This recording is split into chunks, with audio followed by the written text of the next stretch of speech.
বলেন, শুরু করেন। জি, আমরা একটু সাইলেন্ট হয়ে আমরা যাবো। জি জি আজকে মূলত আমাদেরকে মাননীয় প্রধান উপদেষ্টা ডেকেছেন। তার ডাকে আজকে বিভিন্ন ধর্মের নেতৃত্বশীল ব্যক্তিবর্গ তারা এসেছেন এবং দেশের বিভিন্ন প্রান্ত থেকে সবাই আজকে সমবেত হয়েছেন। আমরা বাংলাদেশের মানুষ কেমন আছি, বিশেষ করে আমাদের অন্য ধর্মাবলম্বী যারা আছেন মুসলিম ছাড়া, তারা কেমন আছেন, তারা তাদের সেই অবস্থা ব্যক্ত করেছেন। তো আমরা লক্ষ্য করেছি যে এখানে আমাদের মধ্যে আলহামদুলিল্লাহ চমৎকার ধর্মীয় সম্প্রীতি বজায় আছে। সেটিকে সামনে আরো কিভাবে ভালোভাবে ধরে রাখা যায় সেজন্য আজকে আমরা কথা বলেছি, সবাই মন খুলে সবাই যার যার মতামত ব্যক্ত করেছেন। মাননীয় প্রধান উপদেষ্টা মহোদয় তিনি আমাদের কথাগুলো খুব মনোযোগ দিয়ে শুনেছেন এবং তিনি বলেছেন যে একটি সুন্দর সম্প্রীতির বাংলাদেশ, যে বাংলাদেশে কোনো ভয় থাকবে না, সেটি গড়বার জন্য তারা কাজ করছেন। এবং আমরা আমাদের জায়গা থেকে বলেছি যে এদেশের ওলামা একরাম, এদেশের ধর্মীয় নেতৃত্ব তারা তাদের জায়গা থেকে অত্যন্ত দায়িত্বশীল এবং দায়িত্বশীলতার কারণে কিন্তু আপনারা দেখেছেন যে আইনজীবী আলিফ হত্যাকাণ্ডের পরে সারা বাংলাদেশে মুসলমানরা অত্যন্ত ধৈর্য এবং সংযমের পরিচয় দিয়েছেন। বিগত সরকারের শেষের দিকে আপনারা দেখেছেন ফরিদপুরে দুইজন মসজিদের নির্মাণ শ্রমিককে অত্যন্ত নির্মমভাবে অন্য ধর্মাবলম্বীরা হত্যা করার পরও গোটা দেশের মুসলমানরা অত্যন্ত সংযমের পরিচয় দিয়েছেন। আমরা এটিকে যেমন সাধুবাদ জানিয়েছি, ঠিক তেমনিভাবে এটিকে ধরে রাখবার জন্য সংগ্রাম চালাচ্ছি। এখানে সিনিয়র বিভিন্ন ব্যক্তিবর্গ ছিলেন, জাতীয় মসজিদ বায়তুল মোকাররমের সম্মানিত খতিব ছিলেন, আন্দরকুল্লাহ শাহী মসজিদের খতিব সহ অন্যান্য ব্যক্তিবর্গ ছিলেন। প্রত্যেকেই একই সুরে কথা বলেছেন যে আমরা সম্প্রীতির বাংলাদেশ গড়ে তুলতে চাই। বাংলাদেশের মানুষ যেভাবে ধর্মীয় সম্প্রীতির উজ্জ্বল উদাহরণ তৈরি করেছে, এটা পৃথিবীতে আসলেই বিরল। কোনো প্রপাগান্ডায় যেন আমরা কেউ কোনোভাবে পা না দিই এবং আমরা যেন সবাই ঐক্যবদ্ধ থাকি, সেজন্য সবাই এখানে কথা বলেছেন।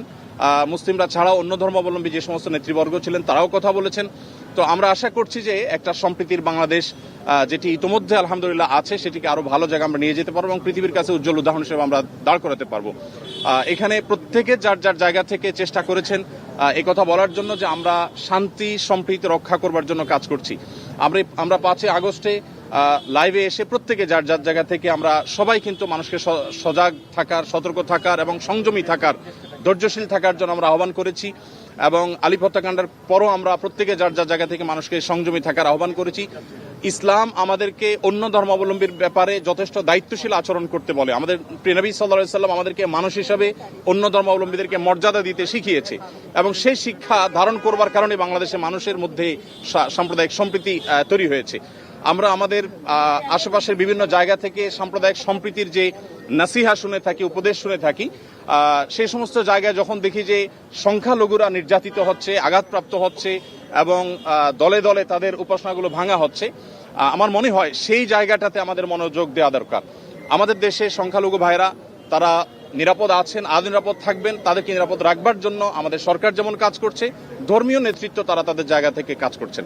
তো আমরা মূলত এই বার্তাটা মাননীয় প্রধান উপদেষ্টা মহোদয়কে আমরা দেওয়ার চেষ্টা করেছি যে আমাদের জায়গা থেকে আমরা ঐক্যবদ্ধ আছি, ঐক্যবদ্ধ আমরা থাকবো। আমাদের হিন্দু, মুসলিম, খ্রিস্টান, বৌদ্ধ সবাই ভাই ভাই হয়ে আমরা এই মাটিতে আমাদের প্রিয় দেশকে এগিয়ে নিয়ে যেতে চাই।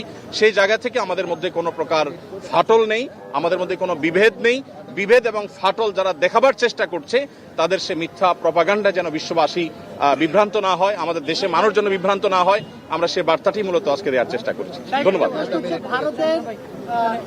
ভারতে বাংলাদেশের সহকারী হাইকমিশনে হামলার ঘটনা ঘটেছে এবং ভারত থেকে বাংলাদেশকে নিয়ে যে ধরনের অপপ্রচার চলছে, ভারতীয় আগ্রাসনের কথা বলা হচ্ছে, এই বিষয়ে কি বলছেন আপনারা? এই বিষয়ে কি বলবেন?